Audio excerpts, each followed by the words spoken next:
بسم اللہ الرحمن الرحیم. In the name of Allah, the Beneficent, the Merciful. آج ہم جس بوٹی کے بارے میں آپ کا تعارف کروائیں گے اس کا نام املی ہے. عربی اور فارسی میں اس کو تمر ہندی کہتے ہیں، بنگالی میں املی کہتے ہیں، سندھی میں گدا مڑی اور انگریزی میں ٹمیرنڈس انڈیکا کہتے ہیں. تعارف: املی کا درخت بہت بڑا اور سدا بہار ہوتا ہے. اس کا چھلکا سیاہ اور کھردرا ہوتا ہے. پتیاں سرخ، پتیاں سرس کی پتیوں کی طرح ٹہنی پر آمنے سامنے لگی ہوتی ہیں اور ڈنڈی پر 10 سے 15 جوڑے تک ان پتیوں کے لگتے ہیں. اس کے پھول گرمیوں کے موسم میں نکلتے ہیں. اس کی پھلیاں 3 سے 6 انچ تک لمبی، ابتدا میں ککر کی پھلیوں کے مشابہ ہوتی ہیں، پکنے کے بعد بادامی رنگ کی ہو جاتی ہیں. پھلی کا چھلکا پتلا اور سخت ہوتا ہے. ہر پھلی کے اندر 4 سے 12 تک بیج ہوتے ہیں. ان بیجوں کے چاروں طرف ترش اور رس دار گودا ہوتا ہے. یہی گودا زیادہ تر ادویہ میں استعمال ہوتا ہے. اس کے علاوہ اس کے تخم بھی ادویہ میں استعمال ہوتے ہیں. املی دوا اور غذا میں کثرت سے استعمال کی جاتی ہے. اکثر شربتوں اور لیمن وغیرہ کی بوتلوں میں اس کا ست استعمال ہوتا ہے جس کو ٹارٹرک ایسڈ کہتے ہیں. اس کے تخم میں قلیل مقدار میں ایک قسم کا روغن بھی پایا جاتا ہے. مقام پیدائش سلیمان بن حسان نے کہا ہے کہ املی مین سوڈان اور ہندوستان میں پیدا ہوتی ہے، بصرہ میں بھی پائی جاتی ہے، پاکستان میں بھی کہیں کہیں پائی جاتی ہے، لیکن پنجاب کی آب و ہوا اس کے لیے موافق نہیں. رنگت کے لحاظ سے سرخ سیاہی مائل اور خام حالت میں سبز ہوتی ہے. اس کے تخم بھی سرخ سیاہی مائل ہوتے ہیں. ذائقہ کے لحاظ سے ترش ہوتا ہے. مزاج سرد درجہ اول اور خشک درجہ دوم ہے.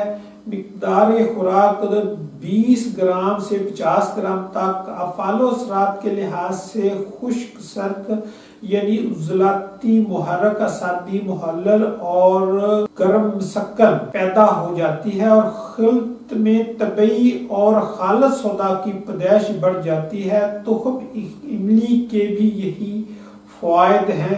خون میں کیمیاوی طور پر ترشی اثرات ہیں لیکن ترشی نہ ہے. خواص مولد سودا، دافع قے، مسل بلغم، مقوی قلب یعنی کہ دل کو طاقت دیتی ہے. مغلظ بلغم، بلغم کو گاڑھا کرتی ہے. مقوی خون، خون کو طاقت دیتی ہے. دافع بخار، بخار کو دور کرتی ہے، خاص طور پہ بلغمی بخار. اور دافع پیاس ہے. فوائد کے لحاظ سے ترشی جسم و خون کا ایک اہم اور مؤثر جز ہے بلکہ زندگی اور کائنات کا ایک لازمی عنصر ہے. گویا اس کے بغیر نہ صرف جسم و خون بلکہ زندگی اور کائنات میں جاننا چاہیے کہ اس کائنات اور زندگی میں جس قدر بھی یہ اشیاء ہیں، چاہے وہ مادہ کی شکل میں ہوں یا محلول اور ہوا کی صورت میں پائی جائیں، وہ سب 3 حالتوں، 3 ذائقوں اور 3 رنگوں میں پائی جاتی ہیں. یہ 3 حالتیں کھار، ترشی اور نمک ہے. کھار کا رنگ سفید آسمانی، ترشی کا رنگ سرخ اور نمک کا رنگ زرد تحقیق کیا گیا ہے. یعنی جب خون میں کھاری پن زیادہ ہو تو قارورہ سفیدی مائل ہوتا ہے، جب ترشی زیادہ ہو تو سرخ ہوتا ہے، اور جب خون میں نمک کے اثرات زیادہ ہوں تو قارورہ کا رنگ زرد ہو جاتا ہے. ترشی 2 قسم کی ہوتی ہے. اول خشک جیسے املی، انار ترش اور سرکہ وغیرہ جن کو ہم سرد خشک کہتے ہیں. دوم مزاج گرم خشک جیسے کوئی اچار، انگور، تیزاب، گندک وغیرہ جن کو ہم خشک گرم بھی کہتے ہیں. ترشی کے مؤثر جز کو ماڈرن میڈیکل سائنس میں وٹامن سی کہتے ہیں، لیکن ہم نے اس کے جن 2 اقسام کی تحقیق کی ہے وہ اس تحقیقات اور ان کے افعال و اثرات کے فرق سے بے خبر ہے. جاننا چاہیے کہ ترشی کے افعال و اثرات بڑی بڑی غلط فہمیاں ہیں۔ ہر طبی کتاب نے یہ غلطیاں کی ہیں، اور یہاں تک کہ جناب حکیم کبیر الدین علم الادویہ نفیسی کے ترجمہ میں بھی یہ غلطی کی ہے کہ املی مسل صفرا ہے، جو کہ کسی طرح بھی صحیح نہیں ہے، کیونکہ جب طب کا یہ قانون ہے کہ ترشی کا مزاج سرد خشک ہے، اور سرد خشک اشیاء سودا پیدا کرتی ہیں، اور سودا کبھی بھی صفرا کا مسل نہیں ہو سکتا۔ بلغم کا مسل تو ہو سکتا ہے، کیونکہ بلغم غلیظ اور کرہی سودا بنتا ہے۔ اگر ہم ترشی کا مزاج گرم خشک بھی قرار دے دیں، جیسا کہ ہم نے تحقیق کیا ہے، تو بھی گرم خشک مزاج مولد صفرا ہوتا ہے، مسل صفرا نہیں بن سکتا۔ اس لیے اس غلط فہمی کو ضرور مد نظر رکھیں جو صدیوں سے طبی کتب میں چلی آتی ہے۔ اس لیے اس املی مولد سودا مغلظ بلغم اور مسل بلغم ہے۔ دوسری غلط فہمی املی کے متعلق یہ ہے کہ اس کو مفرہ تسلیم کیا گیا ہے۔ کیفیت مفرہ کے متعلق ہم بار بار کہہ چکے ہیں کہ جب تک کوئی دوا یا غذا دل اور عضلات میں تسکین پیدا نہ کرے، اس وقت تک وہ مفرہ نہیں بن سکتی۔ املی محرک عضلات اور قلب ہے، اور ترشی کے مسلسل استعمال سے قلب اور عضلات میں سوزش پیدا ہو کر گھبراہٹ اور بے چینی پیدا ہو جاتی ہے۔ اس لیے املی کو مفرہ کہنا غلط ہے، البتہ لذیذ کہا جا سکتا ہے۔ تیسری غلط فہمی یہ ہے کہ اس کو صفراوی بخاروں کے لیے مفید لکھا گیا ہے، جبکہ یہ سودا کی پیدائش بڑھاتی ہے اور بلغم کا اخراج اور اس کو غلیظ کرتی ہے، تو صفراوی بخاروں کے لیے کیسے مفید ہو سکتی ہے؟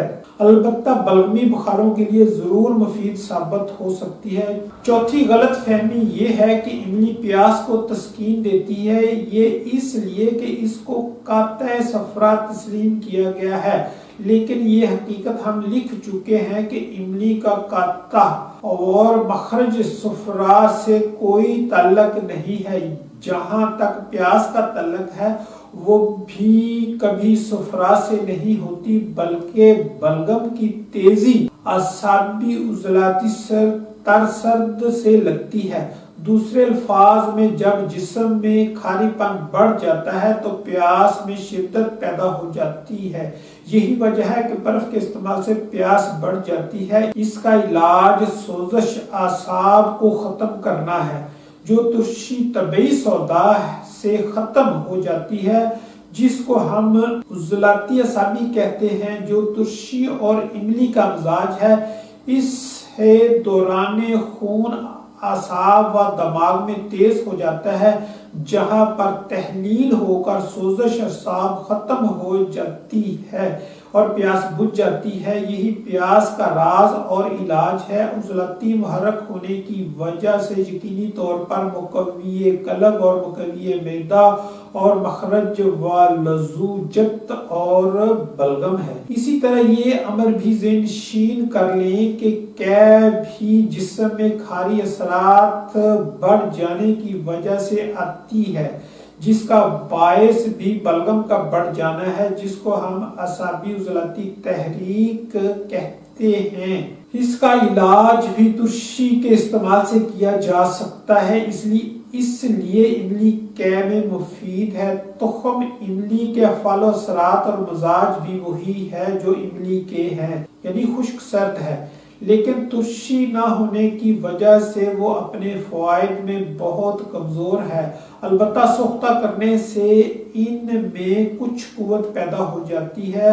ان کو زیادہ تر جسم میں قبض اور حبس کے لیے استعمال کیا جاتا ہے۔ ان کے اندر غذائیت بھی پائی جاتی ہے۔ اگر آپ کو ہماری یہ ویڈیو پسند آئے، لائک اور شیئر کیجیے گا۔ اللہ حافظ۔